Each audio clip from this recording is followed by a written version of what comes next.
Quando nasce o filho, uma das preocupações que logo surge na cabeça dos pais é com quem deixar essa criança na hora de retomar a rotina profissional. É aí que surgem os berçários. Mas como escolher a instituição ideal para deixar o seu filho? É justamente sobre essa busca que nós vamos conversar no programa Primeiros Passos de hoje, que começa agora.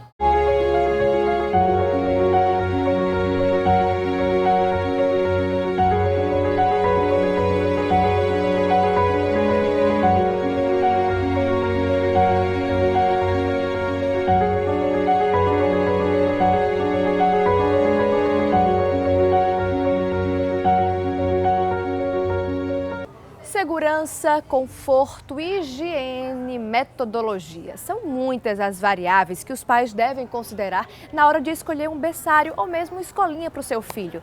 E é sobre isso que a gente vai falar na nossa reportagem. Veja aí. Escolher a primeira escola do filho foi um dos maiores desafios de Fernanda.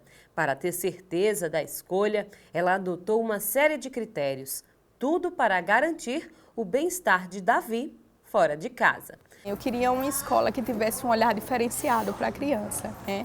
Que olhasse as particularidades da criança, no caso de Davi, que olhasse o jeitinho dele, que era um jeitinho tímido, que tivesse uma criação com apego, que é o estilo e a filosofia de criação que eu uso desde que ele nasceu, que tivesse uma alimentação saudável, que respeitasse os horários dele de dormir, de se alimentar. Então, isso foi o que mais me atraiu aqui na escola. Antes mesmo da escolha, muitas mães já sentem no peito a dor da separação. Mas o que é muito doloroso para elas pode significar grandes aprendizados e fortalecimento para os pequenos. É um momento difícil, tanto para a mãe, que está entregando o seu filho para essa escola, quanto para a criança, né, que não conhecia uma realidade dessa natureza com outros adultos, com outras relações. Muitas crianças, inclusive, que não tinham nem muito contato com outras crianças. Então, de fato, para eles é uma mudança muito radical.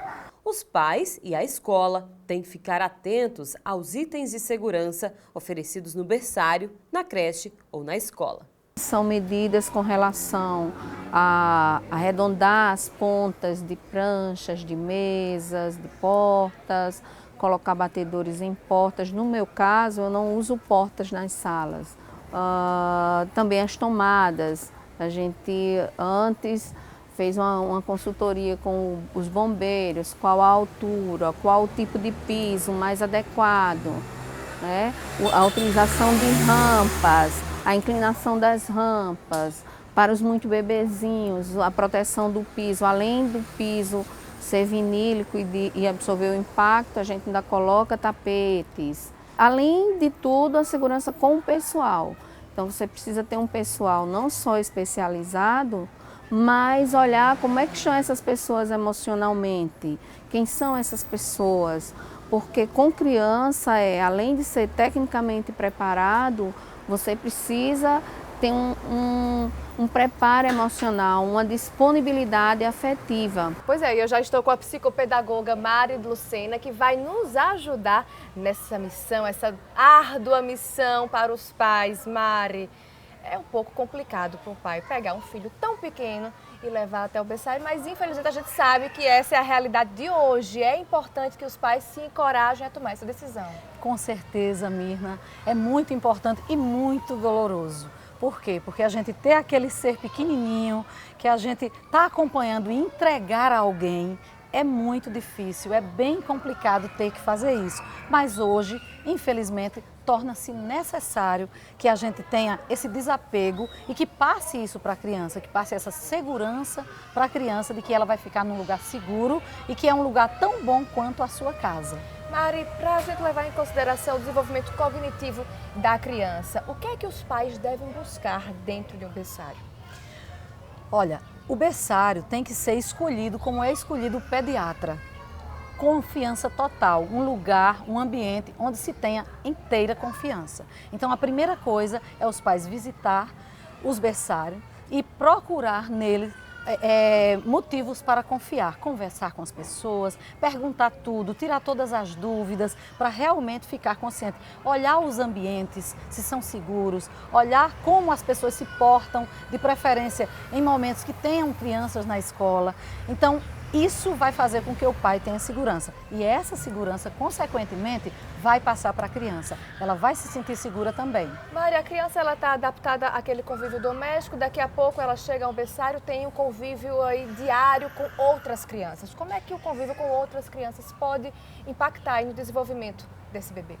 Nós temos impacto durante todo o período da nossa vida. O nascimento já é um impacto. Então a criança vai se desenvolver bem, vai segurar esse impacto com naturalidade se nós, os adultos da relação, tanto na escola quanto em casa, tratamos isso com naturalidade e com simplicidade, mostrando que toda criança que lá ele vai ser feliz, que lá vai ter muita coisa bacana para ele viver e que ele vai ter pessoas do tamanho deles para dividir a vida e que ele vai ser feliz. A gente tira uma criança de um ambiente doméstico e coloca num ambiente novo. Existe algum cuidado que os pais devem tomar na hora dessa transição? Uma coisa muito importante é que os pais falem muito bem desse lugar que eles estão levando essa criança. Porque se eles botam qualquer defeito nesse lugar, a criança vai entender. O meu pai acha o lugar ruim e está me levando para um lugar ruim. Então, a primeira coisa, escolher, mais uma vez eu volto a dizer, escolher um ambiente que você possa elogiar sempre. Não fale de nenhum defeito desse ambiente na frente da criança. E se tiver algum problema, alguma questão pendente, vai até a escola e conversa lá para resolver sem a criança perceber. Então ela vai ter segurança, ela vai estar num lugar que ela sabe que é uma continuação da casa dela, ela vai se sentir segura e vai desenvolver na boa. Mária, a gente sabe que rotina é fundamental para qualquer criança, mas em crianças tão pequenas, é possível aplicar uma rotina dentro de um berçário? É necessário. Uma coisa é você cuidar de apenas uma criança, outra coisa é você cuidar de várias crianças. Então, é importante e necessário que haja uma rotina. Claro, uma rotina, entre aspas, bem grandes. Uma rotina que não precise ser obrigatória, uma rotina que seja através do convencimento, da orientação carinhosa. Então, essa rotina deve existir, porque eles não têm ainda condições de se virarem sozinhos. Eles não sabem a hora de comer, a hora de tomar banho, a hora de descansar. Então, nós já fazemos essa rotina em casa. E aí está o X da questão. Se nós já começamos a ter essa rotina em casa com a nossa criança, quando ela for para a escola, ela vai se adaptar rapidinho, porque ela não vai sofrer. E lá ainda tem um diferencial, que é todas as crianças fazendo a mesma coisa. E aí a criança está, principalmente até os 3 anos de idade, para imitar quem ela vê fazendo qualquer coisa. Então, no caso, seria importante também manter a rotina do berçário dentro de casa e vice-versa, na medida do possível, logicamente. No final de semana, os pais tentam obedecer aquele mesmo horário de alimentação, de lazer, deve tentar obedecer essa mesma regra. O final de semana, ele deve rolar mais solto, né? Pensa em nós adultos. A gente consegue, a gente quer, a gente é feliz mantendo a mesma rotina que nós temos de segunda a sexta. Então a gente mesmo se responde, né? Então para a criança também é do mesmo jeito. Ela já muito novinha, ela vai ter uma rotina.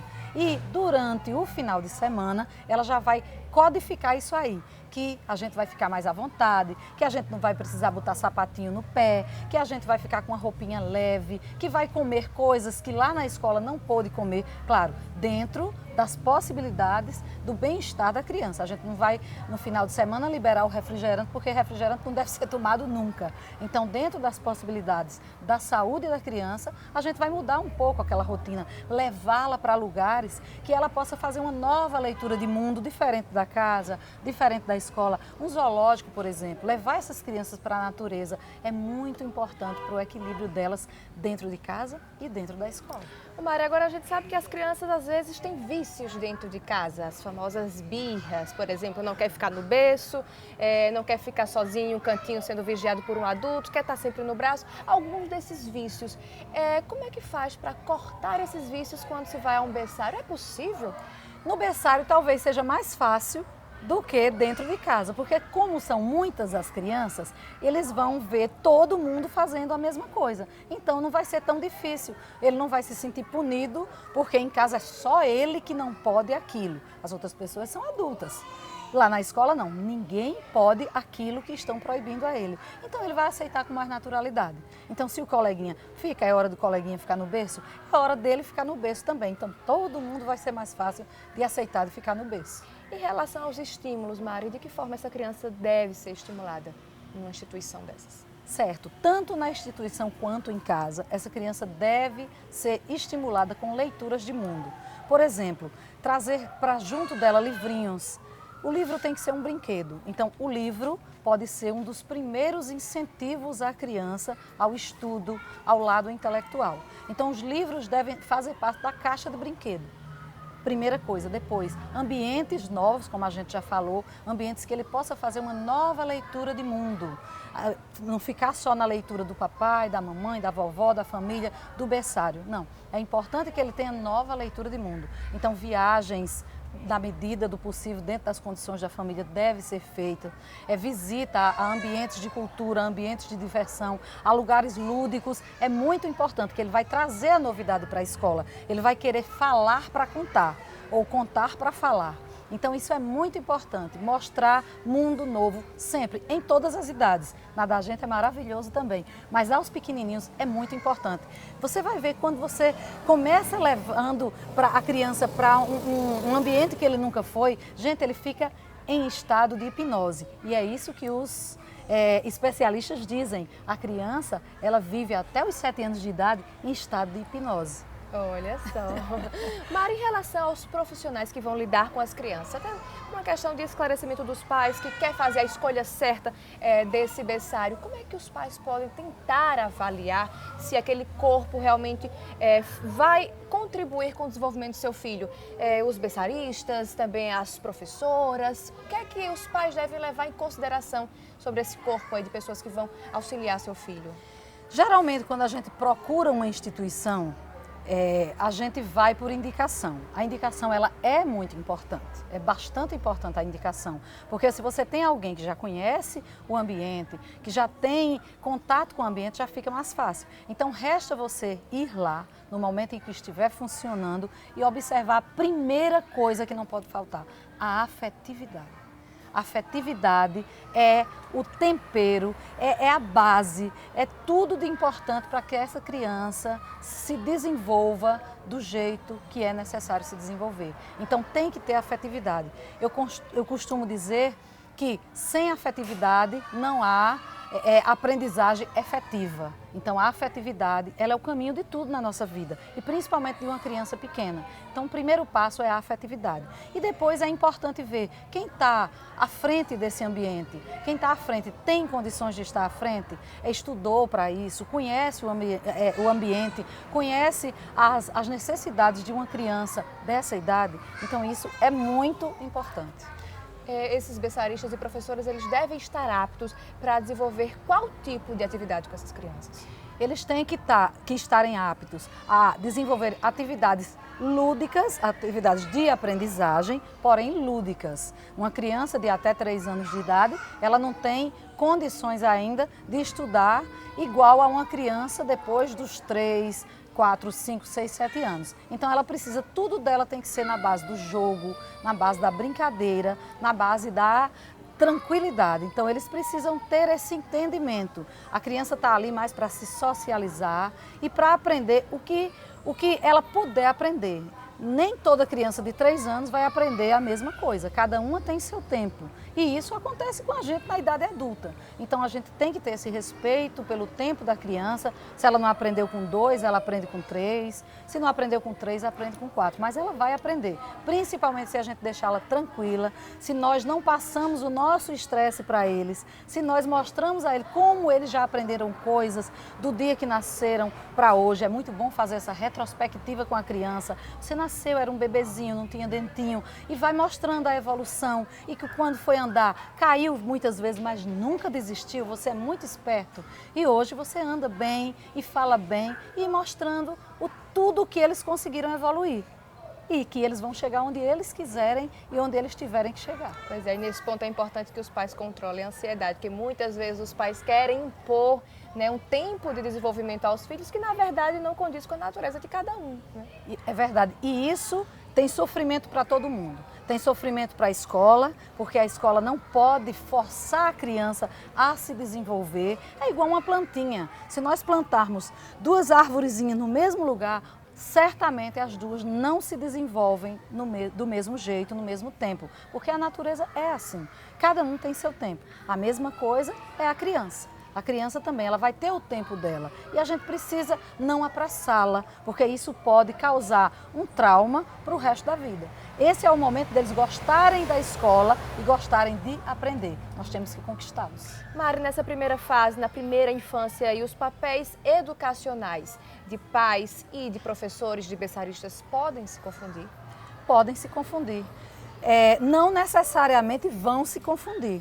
Mas muitas vezes acontece dos pais e dos professores fazerem mais ou menos as mesmas atividades. Então isso pode se confundir. A gente vê, por exemplo, pode até ser confundido pelo bebê, pela criança. A gente vê, por exemplo, eles chamarem de mãe, quando muitas vezes a mãe não tem tanto contato quanto a professora, quanto que ele chama de tia. Então isso pode virar um pouco de família. A gente sempre diz isso enquanto instituição. Lamento, mas nós somos da família de vocês, né? Então isso vai acontecer naturalmente, mas com o tempo, com a maturidade, eles vão aprender. O que não pode é os pais confundirem isso. Nós somos adultos, nós precisamos estar em comum acordo com a escola. Por isso que tem que ter confiança, uma relação de confiança.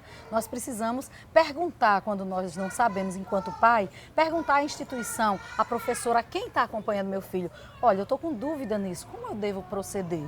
E certamente a escola vai fazer o mesmo, perguntar, eu estou com dúvida nisso, como eu devo proceder? Então tem que ser uma troca constante para o bem-estar dessa criança. Mário, obrigada pela participação, foi bastante esclarecedora. Obrigada pela oportunidade de falar. Conversa. A gente fica muito feliz e agradece. Ai, que bom. A gente vai a um rápido intervalo e daqui a pouquinho, quando voltarmos do intervalo, vamos continuar falando sobre a escolha do berçário, da escolinha também para o seu filho e vamos falar também de um tema bastante delicado para as mães e para os pais, a hora da separação. Isso mesmo, não sai daí não que a gente volta já.